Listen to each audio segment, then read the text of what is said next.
is Behind the Games from newoverlords.com, where we seek creators of all kinds to find out what's behind our favorite games. With your hosts, Jeff and Seema. This is New Overlords Behind the Games podcast, and from our Midwest studio, I'm Jeff Elimek. And from our Northeast studio, I'm Seema. Today we're joined by Matt Schembari, who is a veteran of the industry. He's been around for a while, and if you don't know his name, you will soon, because he's also the co-founder and CEO of Lightforge Games, which is very exciting. Matt, welcome. Thank you, Jeff. I'm really excited to be here. Glad I called you Matt that time.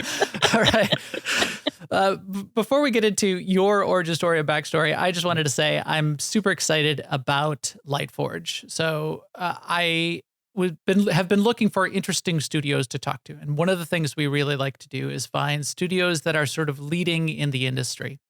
When we heard about what was going on with Lightforge and the collection of experts and veterans that you have brought in together, that's exciting in and of itself. And then when we started to research the ideas behind Lightforge and the mission and values that you're founded on, and some of what's sort of coming to the surface as the progressive ideas that are driving the way you're going to operate, that started to get really, really interesting to us. So very glad to have you, and I hope we're going to talk, and I know we're going to talk a ton about all of that. But let's start with an introduction of you and your origin story and how you got into all of this, Matt. Yeah, sure. So yeah, like you said, I'm Matt Schembari, I'm the CEO of Lightforge Games, and I've spent my whole career in games and really my whole life, going back to being a kid. I was really into modding. I played a lot of Warcraft 2, made a lot of maps. I remember getting my CD and getting on my bike and riding to my friend's house to install the game so we can play the custom maps that I would make and things like that. I was one of those weird kids that knew what I wanted to do when I grew up, but even when I was like 12, it was make games. And so, so a lot of modding, learned how to program pretty early. In middle school, I was really involved with online gaming and online guilds and things like that. And Diablo 1 was a game I got really into for a while. And so ran a guild, made fan sites, that whole thing. Ended up running some private servers for Ultima Online for my friends as well. And then eventually in high school, I was fortunate enough that they actually offered C++ programming in the high school I went to. And so I took that, fell in love with programming, and ultimately went to school for computer science. Actually, rewinding slightly, I was lucky enough that my school also offered dual enrollment. So I went to community college during high school years, was able to get a lot of the electives out of the way. And my family we didn't have a lot of money. And so it was great to be able to for free, get a year and a half of school done while I was in high school. And then I switched over to UMass, where I studied computer science. And that was something where I knew I wanted to get into games. I actually tried to make one of those make your own degree programs, where this is before video game degrees were really a thing. And so I tried to construct a video game degree from a combination of art and computer science and psychology and history and all this kind of stuff. But my advisors advised me. They said, no, you're doing pretty well with computer science. Why don't you just stick with the classical kind of fundamental computer science? So I did.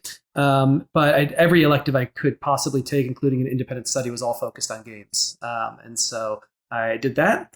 And then graduated and worked at a couple smaller places right after school, video game places. I worked at a place called Cyberlore out in Western Massachusetts. They were known for making some mech warrior games, a game called Majesty, which was a Sims game in the 90s, which was really cool. And I worked there for about 3 months, and then they went out of business. So I got the no connection. Yeah, exactly. Right. Yes. Actually, funny story. I did interview at EA Chicago after that place went out of business. And Kudo Sanada was running that studio at the time. And he asked me in the interview, he said, so, how come Cyberlore went out of business 3 months after you started? And here I am 22 years old or whatever I was. I think I just kind of stammered through that question. But yeah. That's just a fun question to ask an interview candidate. Exactly. See what they say, not that you're actually blaming them for anything. Yeah, exactly. So I was there. Then I went to Collective after Cyberlore went out of business, worked on a Dirty Harry game, a Silent Hill game, At this time, I was really focusing my career on art tools. This is a time where I remember reading in Game Developer Magazine how much everyone needed tools programmers. That was like the hot job, and I'm like, oh, I can do that. I did a lot of web development. There's a lot in common between those spaces, and I really loved the kind of art of making games as well. So I got into tools programming. So at that point, I was doing a lot of like lip syncing and cutscene programming and stuff like that, which was really fun and interesting. And I did that for a year and a half, and then went to Blizzard. And you were at Blizzard for quite a while. You were at Blizzard for 8 years? Yeah, exactly. So I was at Blizzard for a little over 8 years, where I was on Team 1 the whole time. So Team 1 was the StarCraft and the Heroes of the Storm team, which was really cool because growing up, I mentioned Warcraft 2 already, but the RTSs were my favorite games from Blizzard, but also just in general. Played a ton of Warcraft 2, played a lot of StarCraft. I think StarCraft would be one of my like all-time favorite games, StarCraft 1, growing up. And so when I had the opportunity to work on Team 1, like that was absolutely incredible. The funny thing is too, the way that Blizzard was operating, at least at the time, with their secrecy and all that, they wouldn't tell you what team you were interviewing for. And so I interviewed, and I could see like all the Warcraft 3 stuff around. I kind of had a suspicion it could have been the RTS team, but they weren't really, clear about that. I think in my interview at one point too, I kind of, I didn't exactly badmouth War 3, but they were asking some questions about it. I was like, oh yeah, I never really played Warcraft 3. It wasn't really my kind of thing. I was more into StarCraft 1 or whatever. And lo and behold, I was talking to like all of like the lead people who were, the leads on Warcraft 3 at the time. But anyway, I got the offer.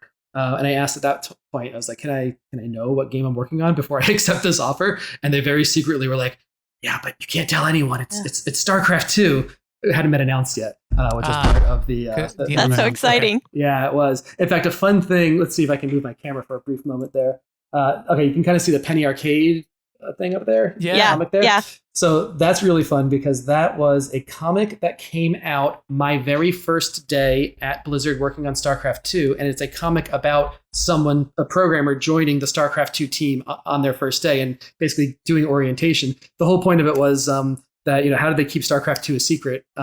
And so there's a joke with it. But that came out the day that was my first day on StarCraft 2, which was really cool. So I ended up getting a print, and I got them to sign it when I met them at one point because it was just a really cool coincidence.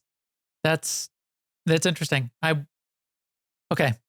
Now we've covered a whole ton of things already. I'm going to go back, and then I'm going to come forward, and we'll circle back to this Blizzard and this concept because I also wonder, as you hire people, whether this is what you're still having to do. Going back, your education, your career path, I sympathize with quite a bit. I did a lot of the same things. I took a lot of college courses while I was in high school and advanced placement and got a lot of college credit. I ended up graduating college from University of Illinois at Chicago because I got a full ride scholarship there for running. We didn't have a lot of money either.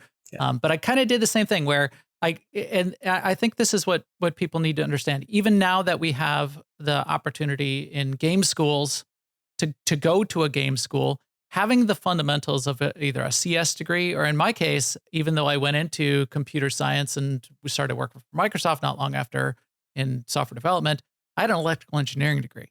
So just the foundations of a technical degree and is going to be a useful tool. A computer science degree, a pure computer science degree, I think will be fine for the games industry. There are a lot of interesting things though in games, especially if you want to get into game design and art, and that it might benefit you to get some, as you said, to pull in some of those electives, to pull in some of those courses, and people should think about that.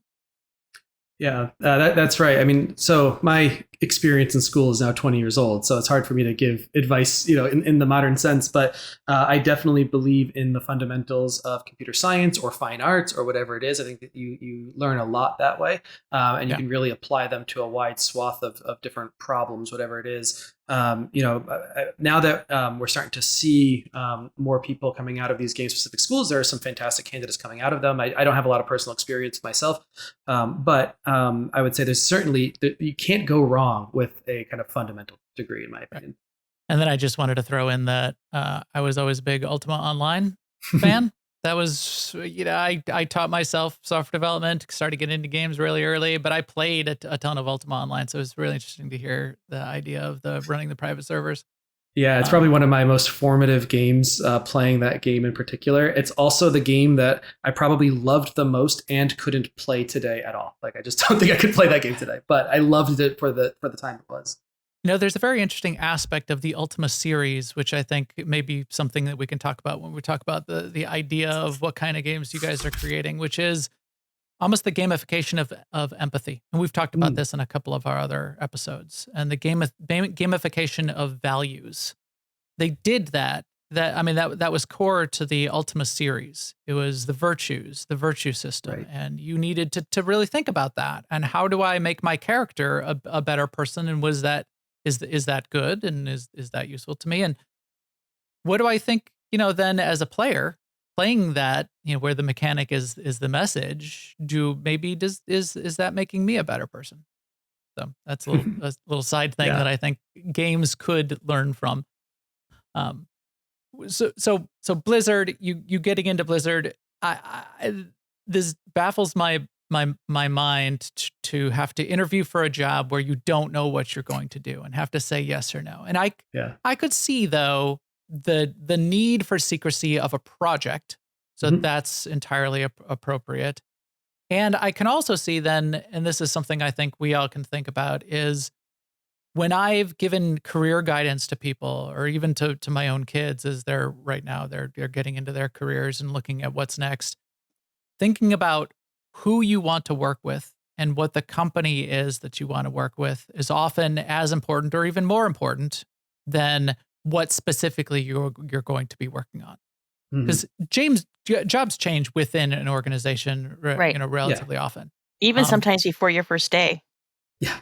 Yeah. And you can switch teams, but to say, hey, this organization, this company, Lightforge looks like an amazing place. I don't care what I'm going to do. You guys want me to come sweep floors? I will do that. That's a way to go where I think you can set yourself up for success much better than, no, I need to know, day to day. I'm not going to come to work for Lightforge unless I get to do X thing. Well, maybe nobody does X. Maybe that's not how the game operates or how the organization operates. So I think that's interesting. Yeah, one of the things that we do is that we actually are much more of an open book, and I totally understand, why Blizzard at the time and probably still today, has to deal with a lot of secrecy for, what their situation is. For us, though, in our interview process, we're really open book. I full on screen share the game. We'll talk about it in detail. I think that it's really important. Like one of our philosophies is that we want to give you all the information you need to make an informed decision about whether or not you want to join us, right? And it goes both ways too. We're trying to get the information to determine if we're going to give an offer. But we're very, very open book with everything that we do. I mean, we'll talk about open salaries in a bit. I've even shared full on like salary information for all the different roles and things like that, just to kind of show where where an offer might line up. But I think it's really important. Like we are a very, very open book company. That's interesting. And so, no problem at all talking all about the details of the game and all that with folks. And, it means there's a certain level of trust that we have to give candidates. Yeah. But, so far we haven't had to regret it. Right. I would say, because there aren't any leaks out there of what, not that I'm aware of, at least. which is great. And putting that trust in people and extending yourself in that way, I think is really positive. And when you respect and trust people, people will respect that trust often. Absolutely. Not always, but often. Okay. So Blizzard, that's huge. You're a veteran of the industry. You worked at Blizzard, but that's not all. Right. But wait, right? There's more. So then what happened next? Yeah. So towards the end of my time at Blizzard, I had switched to UI. It was a very similar, also kind of, there was a lot of opportunity in the UI space. And again, tools and UI have a lot in common. And I started to really fall in love with that space in particular. And so I had switched to UI, did that for a couple of years. I was leading the UI team for StarCraft 2 and Heroes of the Storm by the time I left. But it was time to come back east. I'm an East Coaster. I need seasons and trees and all that. My wife's family is all here in the Raleigh area. And so when we were thinking about different places to, move back to on the East Coast, Epic certainly was high on the list, being here in Raleigh. And so ended up finding an opportunity there that was perfect. They were looking for a UI lead on Paragon, and at this point, Epic hadn't really done much with live service games yet. They were still, Paragon was in early development, Fortnite was still in early development, and so they were looking to hire folks with experience on live service games. And so I did exactly that. Got the position, and it was a really good opportunity. Paragon was a game that I thought was really interesting and really promising. It struggled, on a couple different fronts. Ultimately, of course, it was canceled, but it was a really good experience, both for Epic and for myself as well, in terms of kind of dealing with the challenge that game had. But then, as Paragon was winding down, Fortnite was really starting to take off, and this was after Battle Royale had come out, and so this would have been the end of 2017. I remember the president came to me at one point, and he's like, "Hey, we've got all this need for UI over on Fortnite. How about we take you and your entire team? We'll just move you all to the Fortnite team." And so we did that. And so we had switched over to the Fortnite team, and ultimately I ended up becoming the director of UI for Fortnite. We ran what was called the platform team. Which I like to affectionately say it was everything but the running and gunning in Fortnite. So it wasn't the core game, but it was, things like Battle Pass and social and crossplay and mobile and like the entire front end experience, esports, all that kind of stuff, kind of all rolled up into that team. And it was a super exciting, great opportunity to work on a game like Fortnite. Being there at the start, being there before Fortnite sort of was even a thing, and the enormously huge growth of Fortnite, that had to be super interesting and exciting from an inside perspective. Was it overwhelming? Yeah, I mean, it was surreal, really. Overwhelming, yes, I'd say in many ways, but it was definitely surreal. Like every week coming back in, checking the numbers, seeing just up and to the right, on every single graph. And then by the time you start getting into like the spring of 2018, it started to become not just a game that was doing well, but like a global phenomenon, right? We start having, Drake showing up and streaming on Twitch, and you've got, World Cup players doing Fortnite dances, after they score a goal and all this kind of stuff. It was a game that made dancing cool for middle school boys. Like it was just such a cultural phenomenon, right? Mm-hmm. And so it was an absolutely wild ride. Yeah.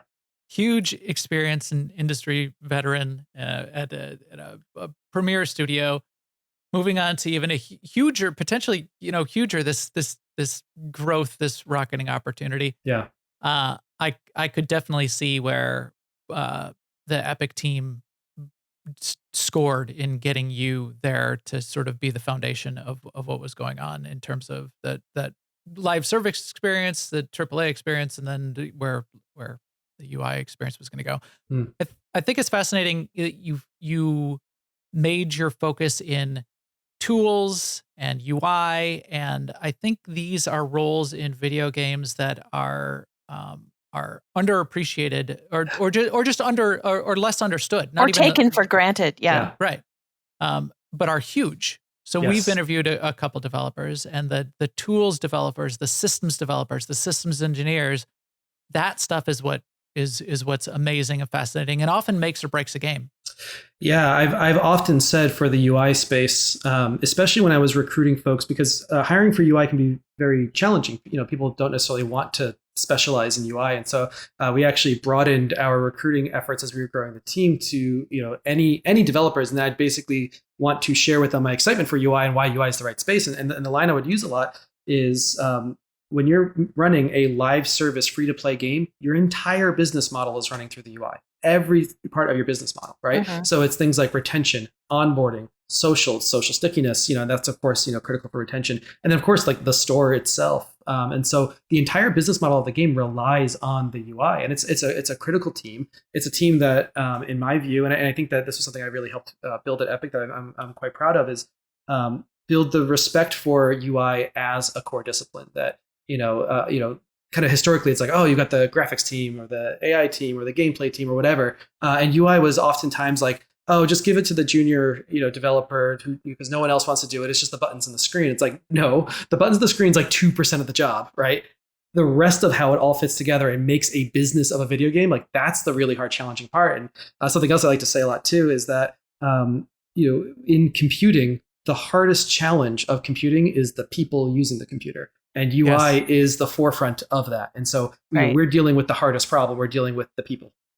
Yeah, the human machine interface. Yes. That's a huge area of, and there's a ton of science that goes into it and all of Yeah. that. One of the most hilariously frustrating things I find with any user interface experience is when I can't find a way to give the company money because Sure. their user interface is so bad. I want to buy your thing, or I want Yes. to buy the, with the add-on or whatever.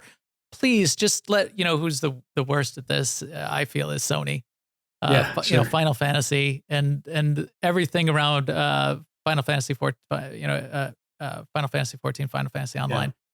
I don't know why they all just must just love just the art on the screen, which is beautiful. Yeah. They need you. They need I know.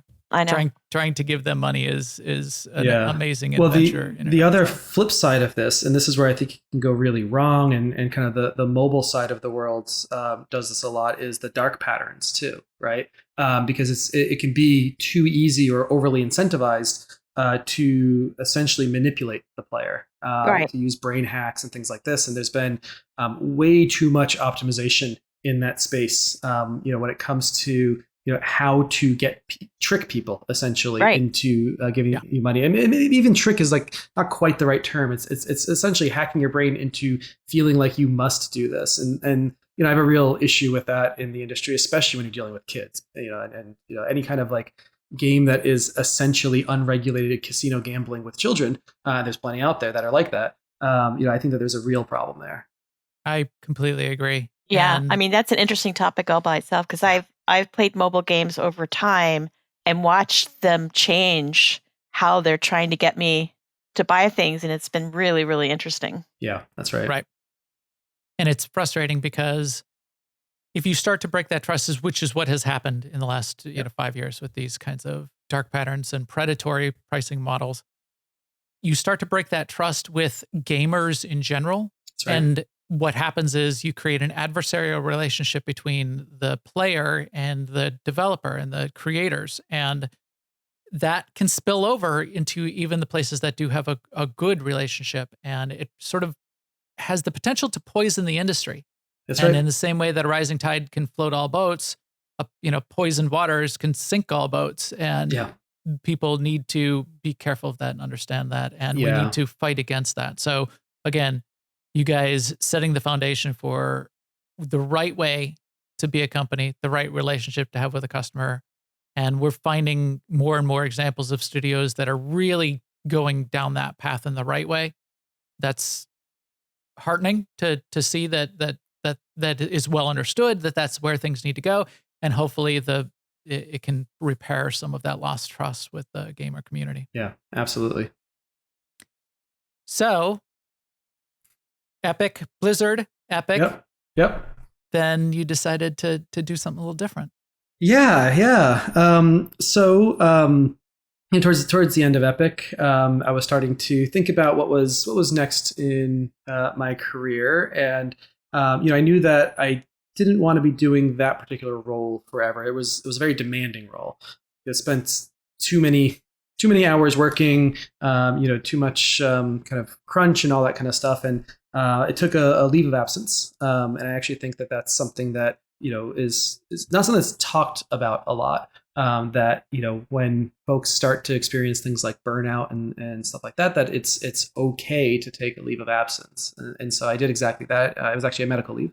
And so it was something that I think I really needed to do. I had spent a lot of my entire adulthood working a lot. And I think it's fair to say, developed a bit of a work addiction as well. And so took a medical leave, because I've been working with doctors and stuff at the time about various issues I was going through from things like burnout. And at the end of that period, I decided to not go back. That it was more important, that my health was more important, my family was more important, which I'm really glad for. I'm glad that I was able to see that clearly. But I also spent my entire life in games, like I've said, and I didn't want to be another kind of stat of someone who hits their late 30s and burns out and then leaves the industry. for better or worse, and I think for better ultimately, my entire identity really is wrapped up in games, the game industry. And so to think about like what leaving and going like to work for a bank or something, like no, like that's No not me. appeal. That's not who I am, right? For those Right. watching the video, you can see the stuff behind me and all that. Like this is who I am, right? And so then the next question is, okay, so then now what? And I had been chatting with various folks kind of at the beginning of 2020, it would have been, about the potential of starting a company. I've been seeing, some news coming out of new startups that were forming. I was in a position where I didn't have to like immediately find a job. I could take some time and figure out what it was that I wanted to do next. And after a couple of different conversations with folks, it became clear that starting a company is a thing you can do, right? Like that wasn't something I really realized. I spent a lot of time at big companies. I really didn't know anything about what it took to start a company. I figured that there was some paperwork and you talk to a lawyer and then you start a company and then what, right? So what I ended up doing at the start of 2020 was I just started having lots of conversations. I kind of made it my job to reach out to folks and just to have conversations. I had set myself a goal of 3 conversations per week of some kind of cold new person to reach out to. So I'd read an article in like gamesindustry.biz, and then I just reach out to the author and be like, oh, hey, can we catch up? Cool article. Or people from my past or things like that.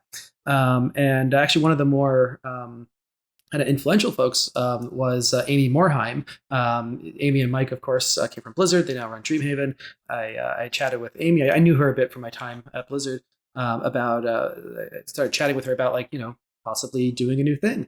And at this time, they were kind of in the early quiet phases of Dreamhaven as well. And at one point she's like, oh, hey, do you want to move back to California and start a Dreamhaven studio with us? And I was like, I'm really flattered. That's amazing. But no, I don't want to move to California. Like this is where I live Yeah. now. This is where my family is. This is where I want to be. Since we've been to Raleigh, like my whole side of the family has also been moving down here now. And so we've got like a hub here. And ultimately I was like, no, I'm cool where I am. Like I want to stay here. This is more important. And at that point, she's like, well, you know what? We're actually thinking about doing some external investments too. So, how about you chat with some of the folks on our team? They'll help you put together a business plan, kind of help you with the early days of starting a company. And they did exactly that. And so, I was continuing to have the various conversations with folks, but now we had some assistance from people who kind of knew more of the business side of things. And that was really important. Around the same time too was also when I started chatting with the co-founders, several of which I had worked with at Epic. And then Mark and I were both Epic and Blizzard. And then Glenn was from Blizzard. And so we'd all kind of been floating around with this idea of like, oh, it'd be kind of cool to start a company. Don't really know what it is, but we felt really empowered by this idea of what the company could and should be. And then the game idea we thought was kind of a cool, neat idea. But in many ways, we were really starting about the values of who we wanted to be. And so all these things were kind of all happening at once around like late winter, early spring of 2020, right around COVID. And at that point, decided to take the leap and do it for real. That's fascinating that you guys came together and first, and this is not how it typically works. First decided what should the company be? Let's build a company. Let's build a place where we can make a home for ourselves and people that we're going to pull in and create great things. And almost coming at it from the perspective of building that core foundation, then great things will come out of it. And we'll think about that alongside. Yeah. But forming that core, forming that foundation, that seems like a really interesting and proactive way to go about it. Yeah, our very first meeting of founders, before we were even incorporated, we talked about our values, about specifically who we wanted to be. We ended up kind of forming them a little bit more maturely toward the end of 2020. But that very first conversation was all about who you wanted to be. And that came about from a couple different things. One of the kind of fun anecdotes about starting a company is that you have a lot more paperwork and things tying your co-founders together than you do your spouse. And so we wanted to make sure that we went through the dating process essentially as co-founders of, are we aligned on the things that are most important about a company and who we are and how we operate?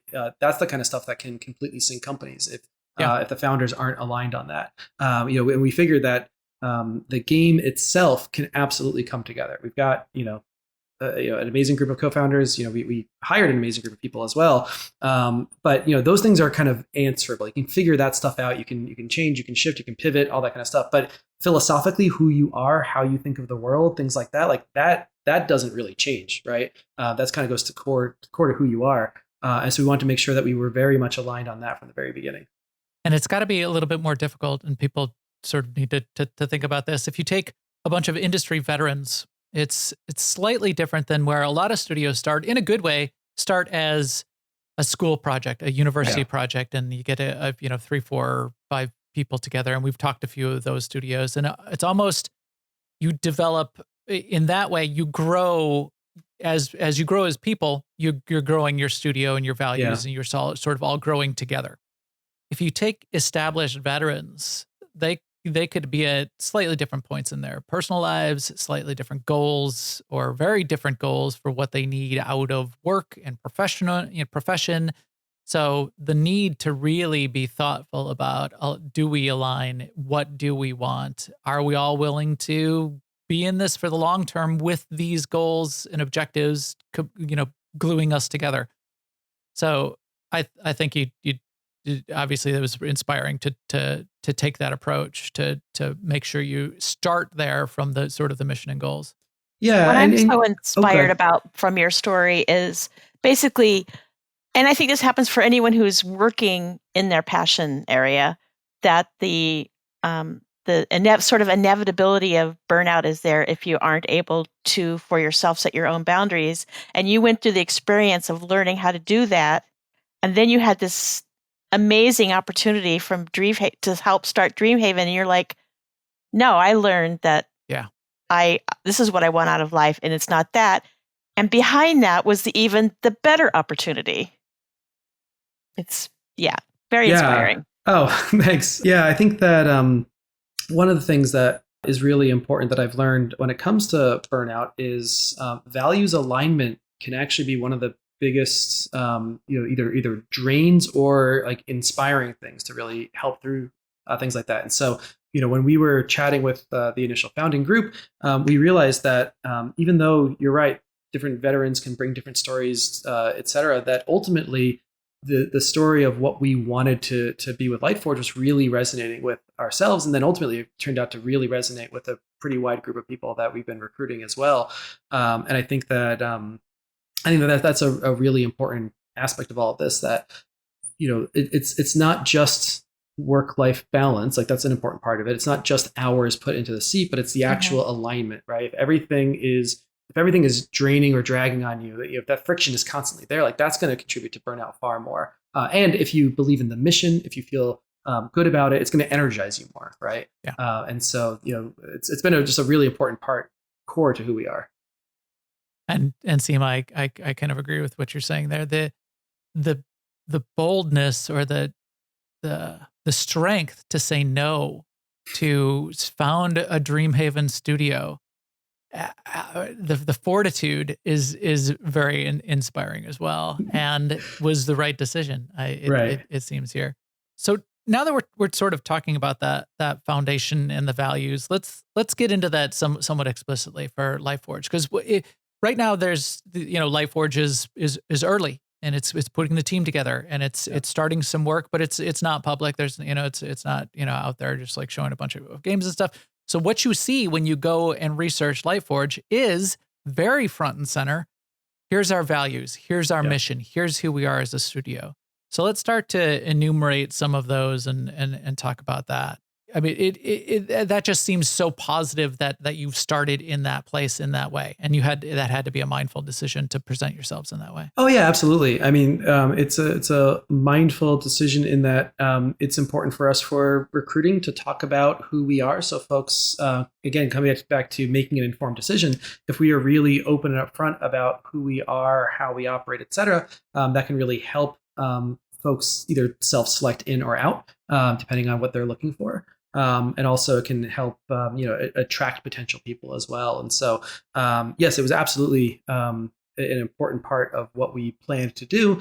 And also we don't have anything to talk about with the game, and so talking about who we are as a company is kind of the best way, I think, to be front and center. It's got to be attracting a bunch of people. I would imagine, and attracting people to come talk to you is Yeah. Well, one of the fun facts that we just learned, we got a stat from our recruiter. We're working with a recruiting agency right now. Was that we actually ended up shattering one of their records. And so what they had shared with us is typically a Series A company recruiting for a game designer will see about 5% rate on folks responding that they're interested. For us, we ended up getting a 28% interested rate. Amazing. Which is absolutely super, like, it's just bonkers, like how much higher that was. And folks, when they said why they were interested, pretty universally, they said it was a combination of our open salary policy and our values and who we are. So it's certainly working from that regard. And I can see why there's just a lot of focus right now in the world, even not just the industry, about things like work-life balance. I mean, or just, how companies treat their employees or things like that. I mean, on Reddit, for example, every single day there's a post from the anti-work subreddit, right?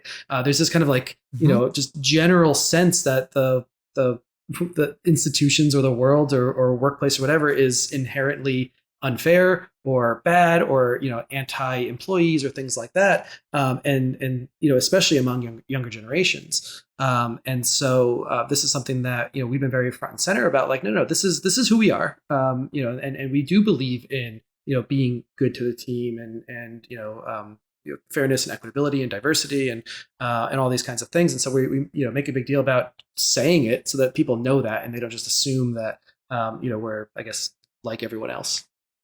Yeah. Some of the key values that you sort of present out there, which you're describing, that embracing empathy and diverse and inclusive environment, that I think those are very progressive. And it's something that we're seeing more and more. I think one of the ones that it'd be interesting to get into a bit, which is even a step a step more novel, but will potentially grow, is that you'd phrase it as radical honesty, and you manifest this idea of radical honesty in a really interesting way through what you just sort of described, the open salary model. Yes. Why don't you define open salary for people that don't understand it completely, what it really means, and then we'll talk about sort of how it's operating. And for people who fear it. Yes, absolutely. Yeah. No, this is I think one of our most defining policies as a company. So open salary is this idea that everyone in the company gets to know the full compensation information for everyone in the company. And so it is, it seems kind of radical at first blush. I have lots of reasons why I think it's actually not that radical. But ultimately, yes, everyone in the company gets to know the full compensation information for everyone else in the company. Some of the reasons behind that is that it forces accountability to the company, that when everyone has all the information, they're able to hold the company accountable for fair and equitable pay, for making sure that we're not, making bad decisions or making even honest mistakes or things like that. And then it also helps. There's lots of different research and stats on this, but it also helps ensure equitable pay for all. That as far as we are aware, with all the various studies that have been out there, open salary is the one policy, the one thing that we know of as a society that can ensure and close the wage gaps with different underrepresented groups. And so this was something that we felt very strongly about from the very beginning. Like you mentioned, radical honesty is one of our core values, and the idea of being so honest it's radical is something that we want to do. And many viewers may recognize Radical Candor, which is a book by Kim Scott talking about the importance of candor and honesty in the workplace and when giving feedback and things like that. We actually chose to use the phrase radical honesty intentionally.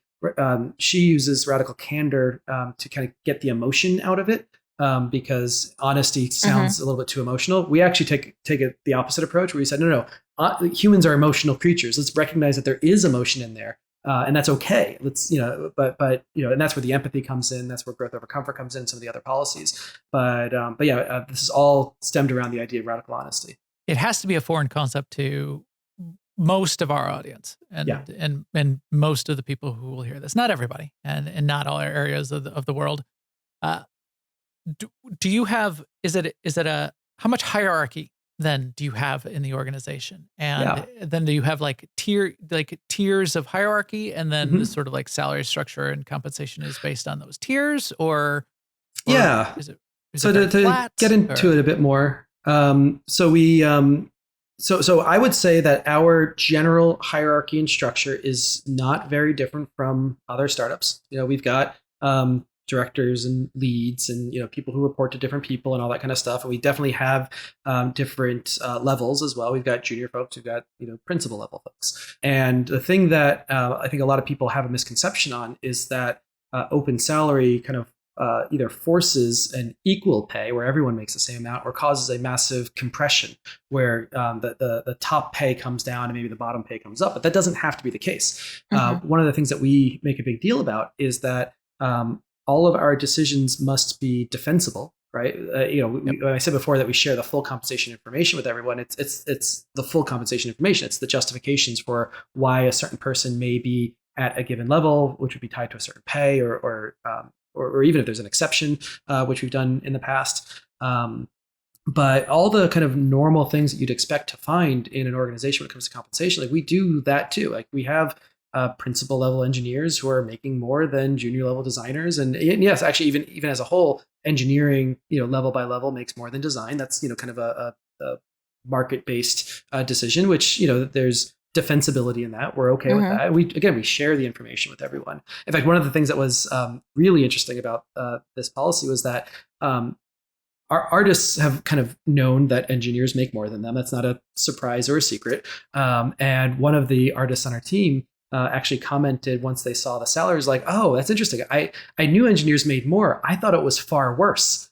I thought they were making double or triple what I was making, instead of 30 or 40K more than what they were making at the same level." They're like, "It's really good to know this. I just always assumed it was far worse than what it is." And so in this particular case, they saw the actual numbers and it made them feel better about it. And that there's again, it's okay if the market conditions say there's a certain thing. Let's just be open and upfront about that. It's not a secret. Like, folks are smart. They know what's going on in the world. I mean, this really turns things on their heads, but in a good way. Because I know there's a perception out there, and there's a big backlog behind the whole belief that salaries have to be secret. Right. Where people think, well, if I'm not making as much as my colleague, it's partially my fault because I'm not a good negotiator. Right. And when you look at what the gaps actually are, or it opens up the pathway for you to have the conversation with your manager where you say, where am I lacking? Where could I provide more value so that I could be paid as much as my colleague over here? And with your story about the artist, that's so illuminating, because I had this friend once who used to say, facts are our friends. So It's sort of like, even if you don't want to hear them, they still are on your side, facts. So it's good to have that. That's absolutely true. I mean, one of the things that I've said to folks when I talk about this is, do you believe that your pay is fair for your team? Do you believe that you've made good choices and good decisions for folks in your team? And most people will say, yes, I believe that we've done the hard work to pay everyone fairly. So why don't you tell them, right? Why don't you tell them all the work that you did that leads to equitable pay? Yeah. Or to tell them, anyone who feels that they are, kind of doing that's the right radical thing, too, right there. Yeah, exactly. Yeah. And so I think that's really important, because what happens too is it's just human nature. People will create their own narratives, right? And I'd rather folks have the facts that they can use to either combat the narratives, or if there is a narrative, they're like, well, then it's legit. That's actually what the truth is. So, I'm glad that if they do have an issue with something that's true, I'd rather that than have them, be upset about something that's actually not even true. Right. Right. And so that's something that I think is really important to this whole policy and how it works.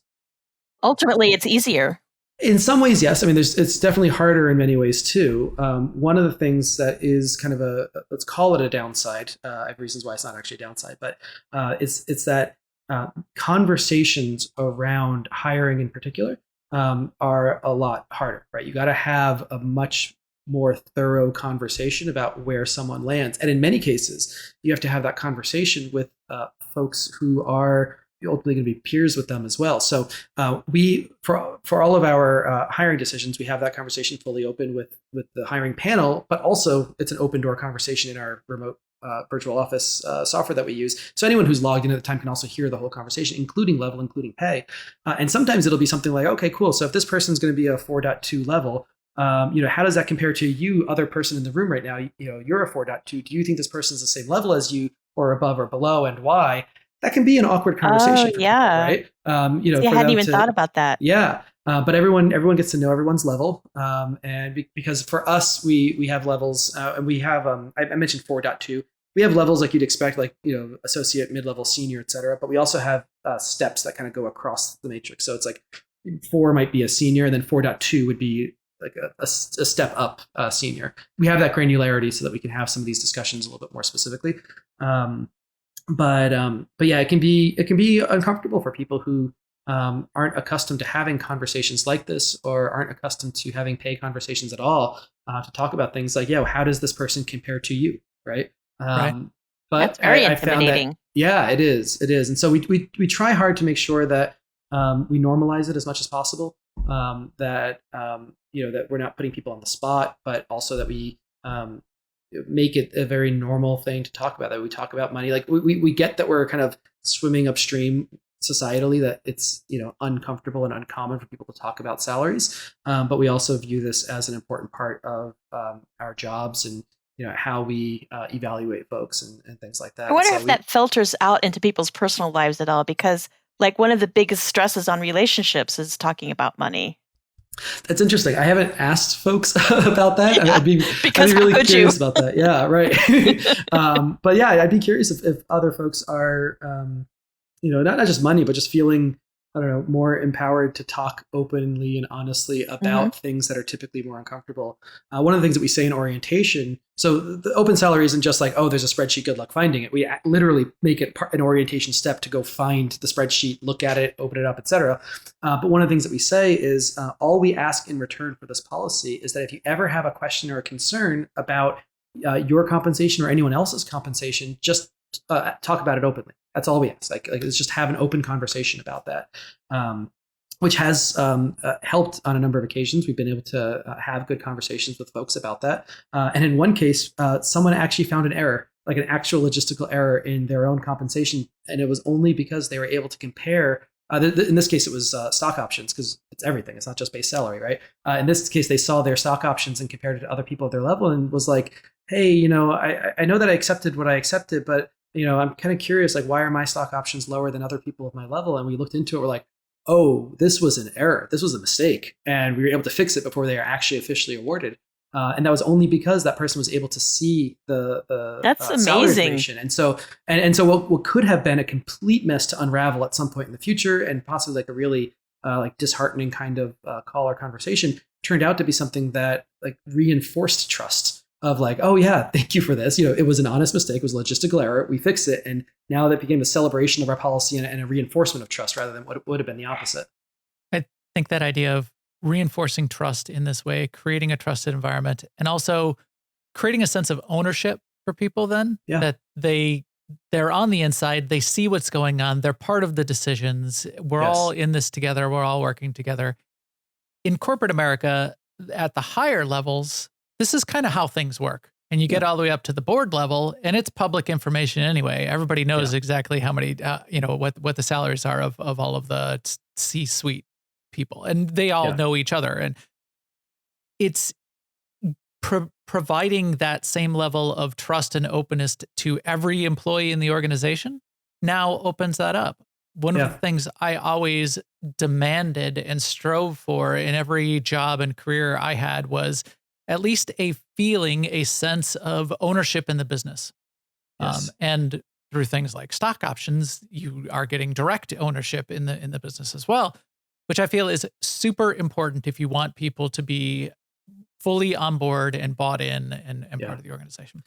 Yeah, we're hiring smart, creative people. Why would we hold back any information to help them do their jobs better? Right. Now, you also sort of threw in there, and it's part of the core origin of the company is fully remote. Yes. Now, so you're having these conversations that they're remote. You're based in a place that you want to be based in. And I remember when we first started talking about this, that you said, I want to live here. but I don't want to necessarily force everyone else to make the choice that I didn't want to make to have to go move somewhere else. That's right. So this is becoming more popular, and either people working remote in existing companies or new companies that are start as fully remote. So there's also how a backlash too of companies wanting to bring people back in. Yeah, right. Yeah. So do you have any locations that exist, or how is it working out for you? Yeah. So our all remote policy goes back to the embrace empathy value in particular. About one of the things that I truly believe is that there is nothing a company can do that's more disruptive to someone's life than to force them to relocate. Like that's the most disruptive thing that a company typically does to someone's life. And I've dealt with that. I had to move across the country. I had to move a bunch of times, and it's really disruptive and it sucks, right? And so when it was time to think about Lightforge and kind of how we wanted to operate and all that, I just didn't feel comfortable asking everyone to move where I happen to live or where the majority of founders happen to live. And so it was a very intentional and good thing that our founding team is already remote. So 4 of us are here in Raleigh, but Glenn's actually in Hawaii. He was in California at the time, but he's since moved to Hawaii. So that right away from very early days forced us to be all remote. And this was all before COVID, just barely before COVID. But we had decided at that time that we were going to be a fully remote company. And we were looking at different models out there. There were other companies at the time who were kind of pioneering this before COVID. But I remember having a couple conversations with some early investors or folks being like, oh, yeah, remote is kind of neat and all. It's not for us, but maybe you can make it work. Or maybe once you get to a certain size, you'll have an office or something like that. But they didn't quite believe that this is a way that you can form an entire company. But we were like, no, we're gonna do this. We're gonna commit all the way in for this. And then of course COVID happened, and then remote became much more normal. And that's good, I think, for the tech world and any job that can be remote. But we are fully all in on this. Like we've from the very beginning, how we operate in terms of like how we communicate with each other, things like nonlinear work days or asynchronous communication styles or things like this are things that we've had to give a lot of thought to in the absolute earliest days, and still we're iterating on. And every time we hit a new like threshold of company size, going from 5 to 12 to 30 or whatever, like we've had to kind of rethink some of how we do things. But it is it's an absolutely important part again of who we are. We spend a lot of time thinking about this and doing it the right way. But I also think that for a lot of us, this is really an extension of how we operated things like gaming guilds and things like that in the earliest days, which are ultimately all remote organizations, right? And so all of my like early days running gaming guilds. My very first programming job, I kind of skipped over this, but I was a programmer for the Stratix Network, which was an Ultima Online fan site. But it was my very first programming job in 1999. It was fully remote, right? We were on IRC and doing kind of a lot of the same kind of stuff we do here. It was, didn't have all the same tools, but it was certainly possible then, and I do believe fundamentally that it is completely possible now. So to more directly answer your question, we don't have any locations anywhere. We have a couple spots that happen to be hubs, just network wise. We've got a plurality here in Raleigh. We've got a large number of people in Southern California, San Francisco, a couple in Seattle. But what was really cool is something like maybe a third to half of folks that we've hired. They moved after we hired them because they moved to somewhere where they wanted to live. They had nothing that was holding them anymore to Orange County or San Francisco or whatever. And so they moved to somewhere else. We've got one digital nomad.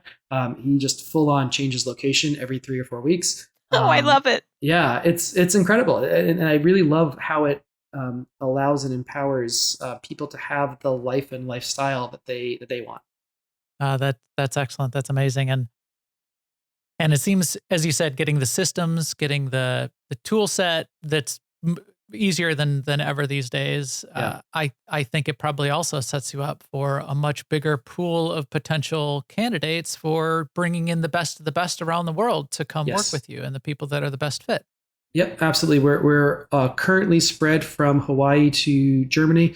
We've got someone in Canada. We've got 2 folks in the UK. Like we're all over, and it really does open up our job pool very heavily. One of the other things that we say a lot is that all remote requires tools, processes, and buy-in to do successfully. but also working in an office requires tools, Mhm. processes, and buy-in to do successfully. It's just a different set. And so when Right. we were able to build everything from scratch in the year 2020, for how we operate all remote, it's definitely something that I think was a lot easier to do. And I don't envy large organizations trying to figure out how to support remote once they've already been in existence for 25 years and have all Right. this other kind of cruft holding them back. But for a brand new company, for a startup, it's fantastic. And I'm aware that many of the startups that we're connected to, like, they've followed the same path as well. One of the defenses of working in an office is the idea of running into people and getting inspirations and ideas, or being able to easily communicate with people. I mean, Yeah. how do you view that how do you defend that? Yeah. Yeah, no, I think it's absolutely really, really important. You got to have that. And so we've got two answers to that. One is we use this virtual office software called Tangle. We were actually customer number one of it. And it's a virtual office software. You log in, you've got your video on, you can have conversations, and other people who are logged in, they hear it too. And like the noise attenuates depending on how far away you are. It's a super cool piece of software. I think it really has kind of defined how we work remotely, that it feels more like that office. Just this morning, I logged in and I was overhearing a conversation. It was like a joke water cooler kind of conversation, but I log in, I hear the conversation, I join them, we laugh for a bit, and then I go back to my room and I kind of start getting my work done. But you still get to have those moments with that. Amazing. That water cooler thing is just, it is solvable with technology, certainly. And the other half of it is travel. Especially now that travel is really opened up again, we do view travel as an important part of this, that those social connections, having dinners together, going out, having fun, hanging out, that kind of stuff is an important part of the process too. And so instead of just doing it on a random Thursday for lunch, we do it more intentionally, more thoughtfully. We did an engineering summit this summer where we brought all the engineers to Edinburgh and we hung out for a week. We do these smaller ones as well, where 3 or 4 people get together, gather. I've probably at this point done, 5 or 6 trips this year. With smaller groups or medium-sized groups getting together. We're planning a full company summit for next spring. So we do view that as an important part, is people getting together. We don't want to force people to travel. And so, we'll work with folks about who's comfortable traveling or who'd prefer not to. But I think that's a good way to get some of that kind of social connectedness in as well. Is there any danger of people feeling left out of that part of it if they don't live near one of your hubs areas? Like, do you get together socially with people that are close to you geographically? And do people miss out that are not doing that? So the honest answer is not that often.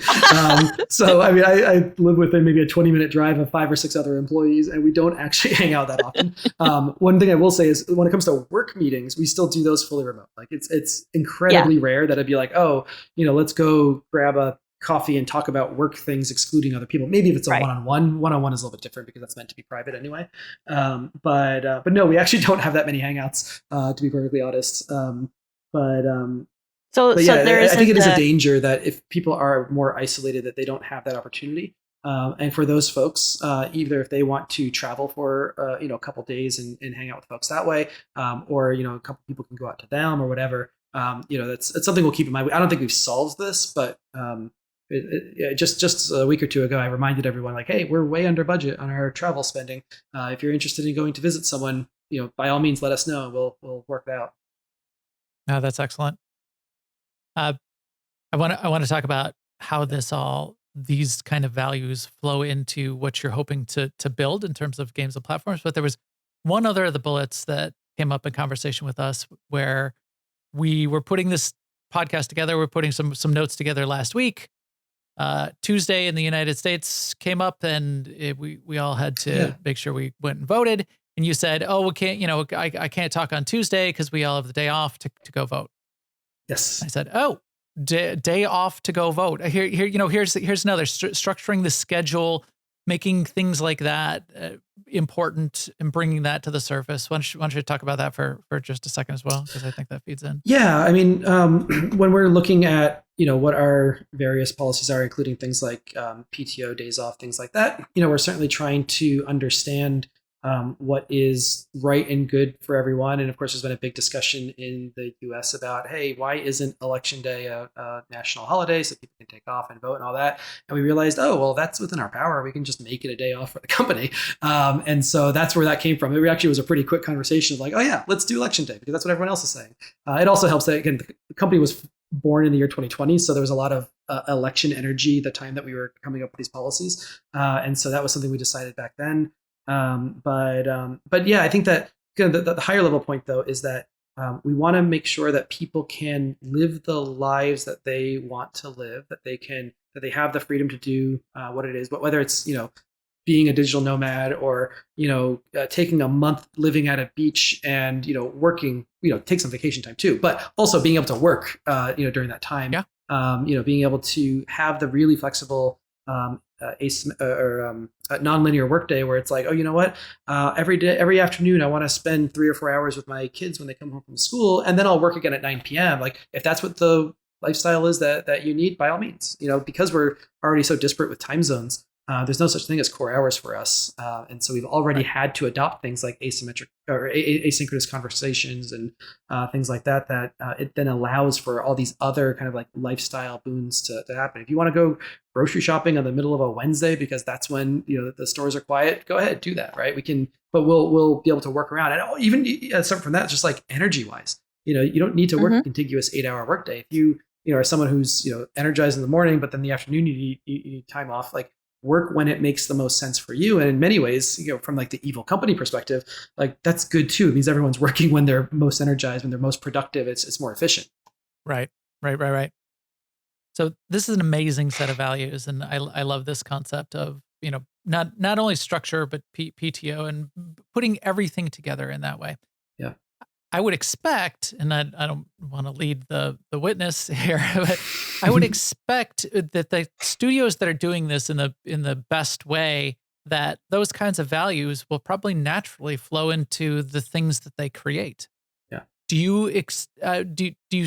But I don't, and I don't mean that to mean that you couldn't do some scary ultra violent game. Because there's a place for that, and there's art and story to be told through that mechanism. It doesn't have to be, and it doesn't have to mirror the real world.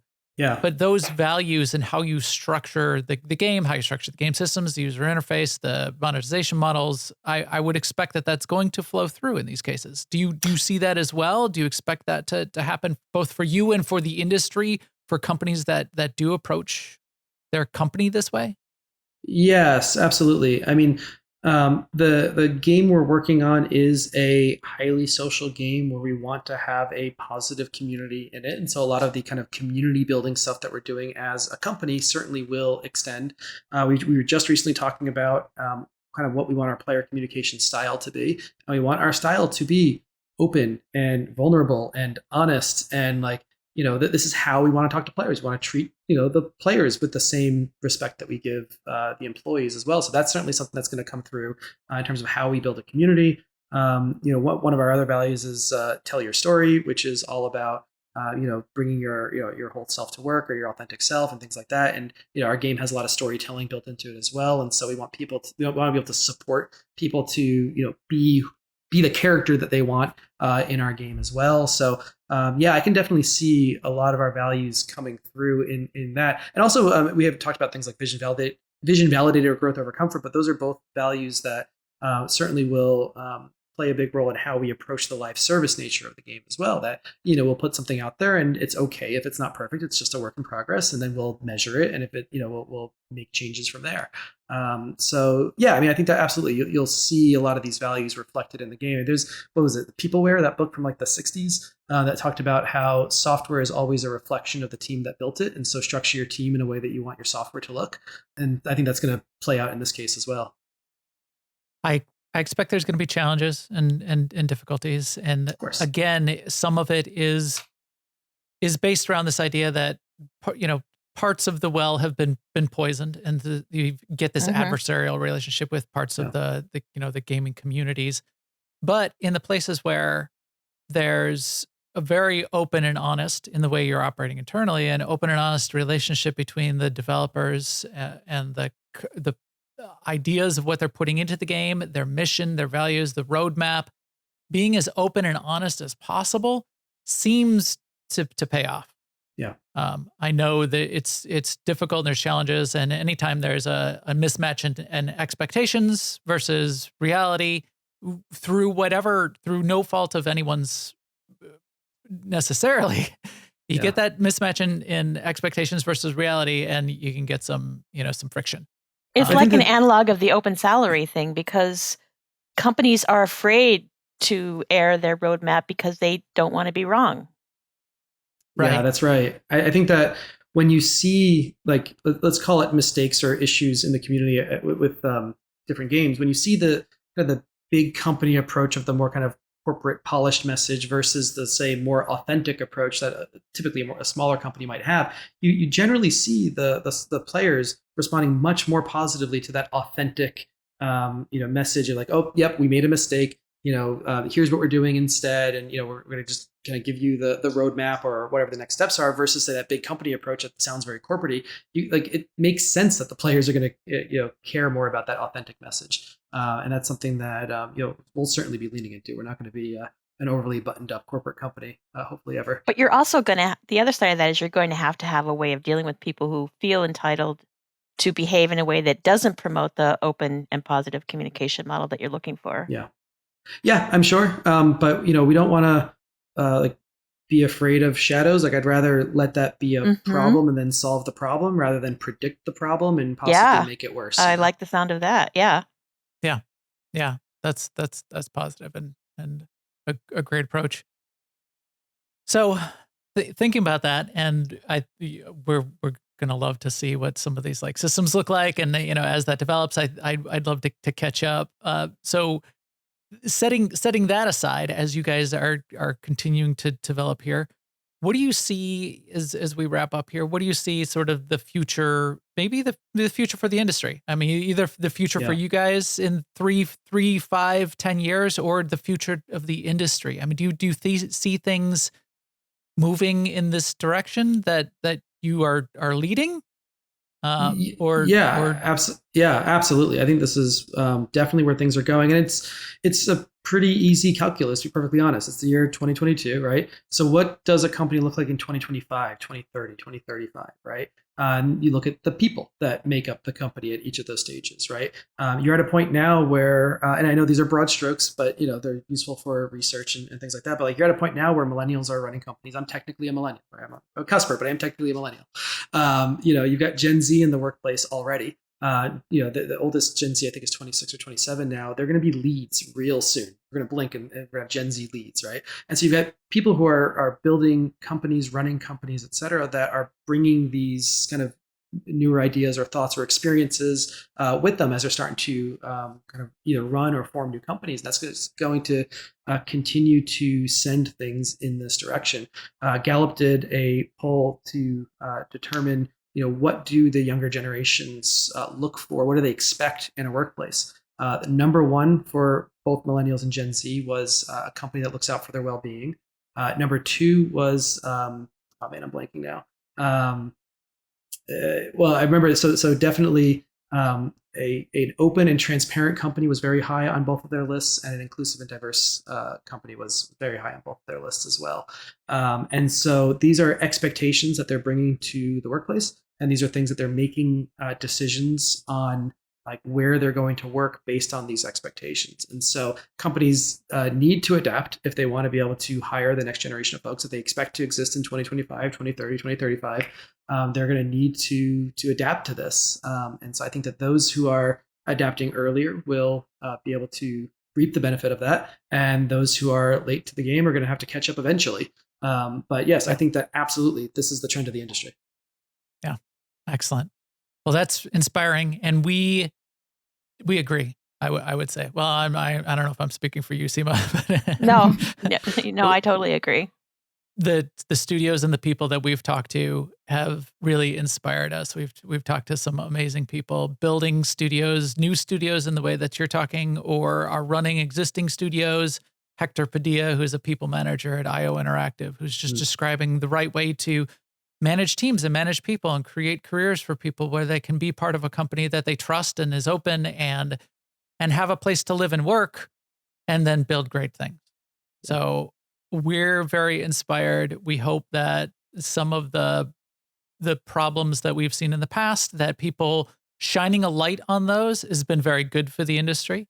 Yep. And we hope that things will continue to move forward. It won't be perfect. There will still be bumps in the road. There will still be, bad behavior in pockets, but understanding what a great way to move forward is, and having examples like what you guys are doing and putting together, I think is what's going to drive that forward. And then we hope on the flip side, and this is something that Seema and I talk about quite a bit, is we hope that will bring the community and society along with it as well. Let's get those kinds of values infused into games and gamer culture and all of us as people and humans in society in general, and bring everything forward. So we're very inspired. It was a great conversation. We really appreciate the time that you took to talk to us. We're also super interested in what you guys are going to create and produce. So we're going to stay very close and keep our eyes on the news. And we hope that we'll get to catch up again and talk about some of that when you guys are ready. Yep. Thank you so much for talking to us. It's really been, like Jeff said, inspirational. Oh, well, thank you very much. I really enjoyed being here, and thank you for having me. Great. Thanks. We'll talk to you soon. All right. Bye-bye. This has been a New Overlords production. For more, please visit newoverlords.com for video, subscribe and feed links, and other ways to help the show.